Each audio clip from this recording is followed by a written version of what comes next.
States, that I will support and defend the Constitution of the United States against all enemies, foreign and domestic, against all enemies, foreign and domestic, that I will bear true faith, that I will bear true faith and allegiance to the same, and allegiance to the same, that I take this obligation freely, that I take this obligation freely, without any mental reservation,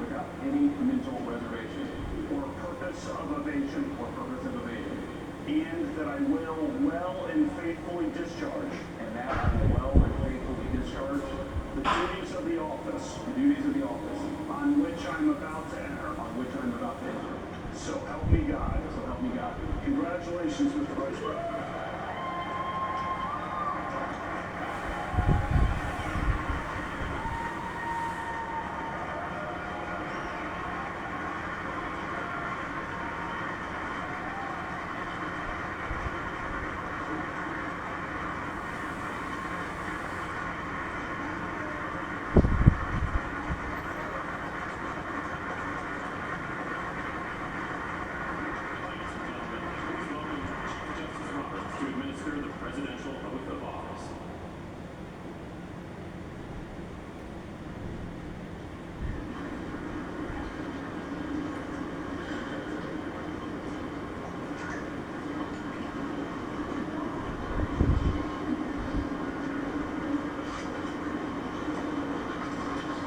Raise your right hand and repeat after me.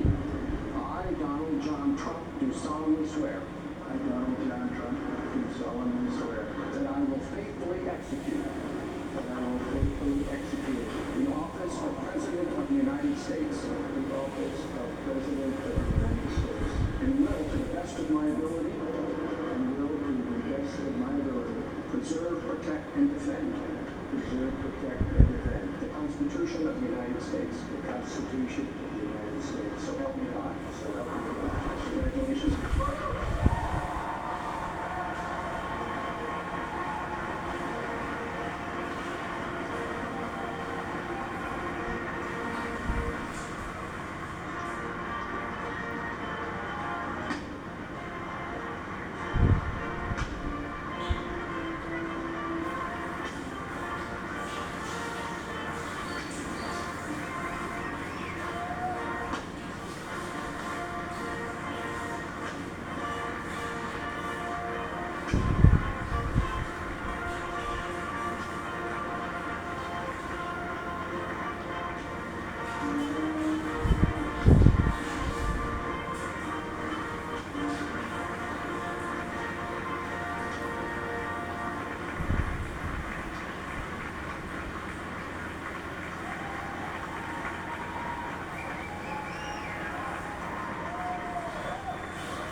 Ladies and gentlemen, the President-elect of the United States, the Honorable Donald John Trump.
Ladies and gentlemen, please be seated.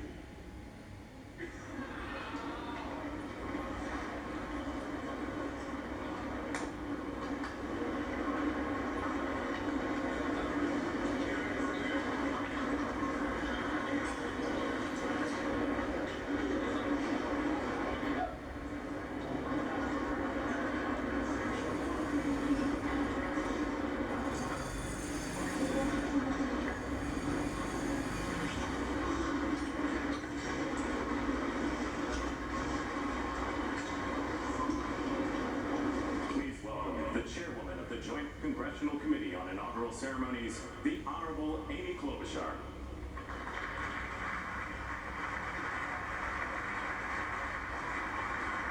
Good morning, everyone. Welcome to the 60th presidential inauguration. Today, President-elect Trump and Vice President-elect Vance will take their oaths of office, and we will witness the peaceful transfer of power.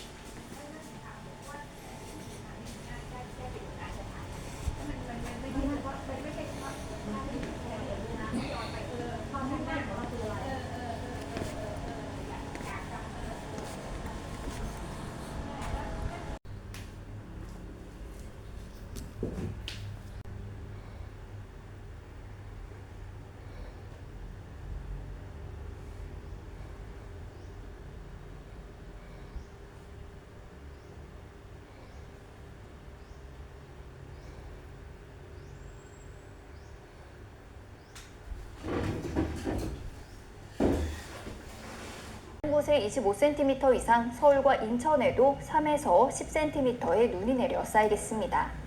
영동 지방의 경우 이번 주까지 총 적설량이 1m 안팎에 달할 수 있는데요.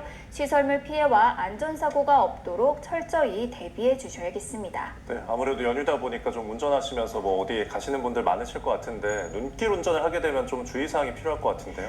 네, 이렇게 눈이 내리는 날에는 도로 상황이 급변할 수가 있어서 이 주의가 필요한데요. 폭설이 내릴 때는 가능한 운전을 삼가고 대중교통을 이용하거나 이동을 미루는 것이 가장 안전합니다.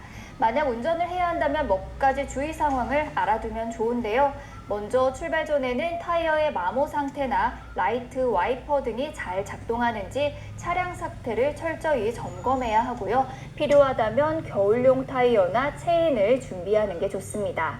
눈길에서는 제동거리가 길어지기 때문에 차간거리를 평소보다 2~3배 이상 넓게 유지하고 속도를 줄여서 천천히 이동해야 합니다. 특히 급가속이나 급제동, 급회전은 절대 금물인데요. 빙판길에서는 브레이크를 강하게 밟지 말고 천천히 여러 번에 나눠서 밟도록 하고 언덕을 오를 때는 중간에 멈추지 않도록 일정한 속도를 유지하는 게 좋습니다. 한편 예상치 못한 정체나 고립 상황을 대비해서 간단한 식량과 물, 담요, 보조 배터리 등 비상 물품을 준비해 놓는 게 도움이 되겠고요. 눈길에 주차할 경우 주차 브레이크를 확실하게 채우고 바퀴에 고인목이나 고정 도구를 사용하는 게 안전합니다. 네. 자, 눈비와 함께 또 바람도 비상이라고요? 네, 맞습니다. 오후부터는 바람까지 강해질 것으로 보이는데요. 또 해안과 해상에서도 강한 바람과 함께 너울이 지속할 것으로 보여서 하늘길과 바닷길 이용에도 불편이 따를 것으로 보입니다. 현재 해안가에는 강풍 예비특보가, 해상으로는 풍랑 예비특보가 내려져 있는데요.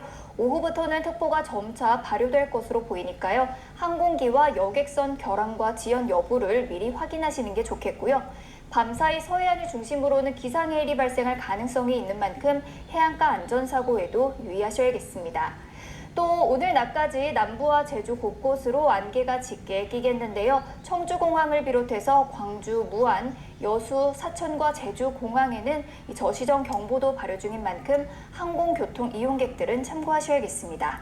네. 자, 바람이 뭐 부는 거는 괜찮은데 이게 찬바람이 불면은 또 추위가 오는 건 아닌지 좀 걱정인데요. 네, 그렇습니다. 하지만 오늘 낮까지는 추위 걱정은 없겠는데요. 다만 밤사이 기온이 급격히 떨어지면서 대체 공휴일인 내일 낮부터는 다시 예년 기온을 밑돌겠습니다. 자세한 날씨 전망은 그래픽으로 살펴보겠습니다. 보통 이맘때 서울 아침 기온이 0도, 낮 기온은 8도 선인데 내일 서울 아침 기온은 1도로 오늘보다 7도나 낮겠고요. 낮 기온은 6도로 예년보다 내려가겠습니다. 다시 일상으로 돌아가는 화요일에는 영하권 추위가 찾아오겠는데요. 추위 속에 비나 눈이 이어질 것으로 보여서 이 출근길과 또 새학기 첫 등굣길이 교통 불편이 많이 우려되고 있습니다. 평소 이재명 대표의 얘기 중에 제가 참, 저건 왜 저런 얘기까지 하나 하고 아주 인상 깊게 들었던 내용이 여러분께서 저를 도와주시지 않았다면 저는 연평도 꽃게밥이 됐을 것이다. 네네네. 왜 저런 말이 나왔을 수 있을까? 무슨 근거로? 하고 제가 찾아보니까 김어준 씨 방송에서 제보를 받았다면서 이 체포를 해가지고 특정 정치인들 이름 나왔잖아요. 한동훈 씨도 거기 들어있고 이재명 대표도 들어있습니다. 그래서 가다가 어디 벙커에 가둬놨다가 배로 끌고 가다가 연평도 어디에서 총살시킨다. 이른바 유명한 총살론이 그때 나온 거예요. 너무 맹랑한 소리잖아요. 뭐 근거가 어디 있습니까? 근데 굳이 왜 이 대표께서 저런 중요한 자리에서 인사말로 여러분이 저를 도와주시지 않았으면 저는 연평도 꽃게밥?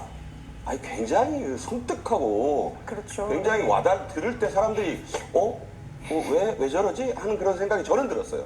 우리 최 교수님께서 아까 빨갱이에 놀랐다듯이.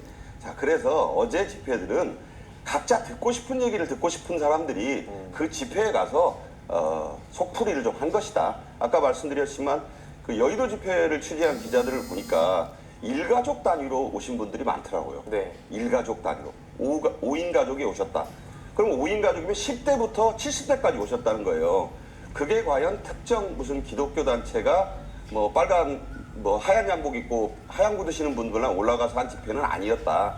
저는 그런 생각이 들어서 어제 집회는 아마 3.1절이라는 상징성도 있고 해서 그렇게 올라갔었던 것이다. 그리고 제가 이제 끝으로 한 말씀 꼭 드리자면 극우라는 말을 너무 많이 지금 우리 언론에서도 쓰고 있다. 이제 극우가 가장 울트라 라이트를 얘기하는 거잖아요. 이재명 대표가 우리가 중도 보수 정당이다라고 하니까 민주당이 한 8까지를 점령하는 거잖아요. 그 말은 7, 8까지를. 그러면 나머지 민주당보다 조금 오른쪽에 있으면 다 울트라 라이트 아닙니까? 그런 이분법은 좀 곤란하다. 물론 정략적인 건 이해해요. 왜 그러냐면 중도 보수를 재빨리게 선점해야 극우로 몰 수 있으니까. 난 그런 이해는 충분히 합니다. 다만 우리나라에서는 극좌라는 말이 없어요. 아니 유럽에서도요. 극좌 정당도 있고 극우 정당도 있는 거예요. 근데 우리는 극좌는 금기어예요. 좀 그런 건 좀 동의할 수가 없다. 극우가 있으면 극좌도 있는 거죠. 그리고 극우니 극좌니 하는 게 다 프레임이다. 저는 그렇게 생각합니다. 그래서 이거를 어느 정당에도요. 김은혜 의원 얼굴도 있는데 다 이 스펙트럼이 다양한 거예요. 자기의 정치적 셈법에 따라서 어떤 집회에 나가기도 하고 거기서 좀 더 센 발언을 하기도 하고 다 그렇게 이해하지만 어제 제가 추적추적 비 내리는 가운데 광화문과 안국동을 오가면서 든 생각은 올해가 을사년입니다. 을씨년스럽다는 말이 거기서 나왔거든요. 참 을씨년스러운 날씨에 나라가 두 쪽으로 쪼개져서 저렇게 입에서 폭탄 같은 말들을 쏟아내는구나 우울했습니다. 훈수위의 징계는 논문 철회, 즉 석사 학위 취소입니다. 학위 취소 부분들은 확정이 되지를 않은 거기 때문에 그 부분에 대한 확실한 답을 학교가 좀 해줘야지만 안심할 수 있다고 말씀드리는 거예요. 만약 숙명여대가 석사 학위를 취소할 경우 국민대학교가 수여한 박사 학위도 문제가 됩니다. 박사 학위를 따려면 석사 이상 학력이 필수라 박사과정 입학 자체가 무효가 됩니다. 때문에 국민대는 숙명여대가 최종 징계 수위를 결정하면 고등교육법 등에 따라 박사학위 취소 심의를 진행할 계획이라고 밝혔습니다. 하지만 표절 외에 논문의 질은 판단의 대상이 아니라고 선을 그었습니다. 김 여사는 지난 2008년 아바타를 이용한 운세 콘텐츠 개발 연구로 박사학위를 받았는데 관상으로 남녀 궁합을 맞춰보는 내용이 뚜렷한 근거나 출처가 없다는 지적을 받았습니다. 또 회원 유지 부분을 영문으로 그대로 표기해 논란을 일으켰던 논문도 문제가 됐습니다. 학계와 시민사회단체들은 정부가 나서 모든 논문을 공정하게 검증하고 처벌을 위한 법과 제도를 개선하라고 촉구했는데 교육부는 대학 재량에 따를 부분이라는 원론적인 입장만 내놨습니다. 대학의 자체 결정에 존중하는 것이 교육부의 입장입니다. 그리고 후속 조치에 대해서도 저희들이 검토를 해서 상의드리도록 하겠습니다. 실제 숙명여대의 경우 징계 논의를 위해서는 소급 적용 조항 등 학칙을 개정할 필요가 있어서 표절 판정에 소극적이었던 대학들이 이번엔 얼마나 적극적으로 움직일지는 미지수입니다. YTN 염혜원입니다.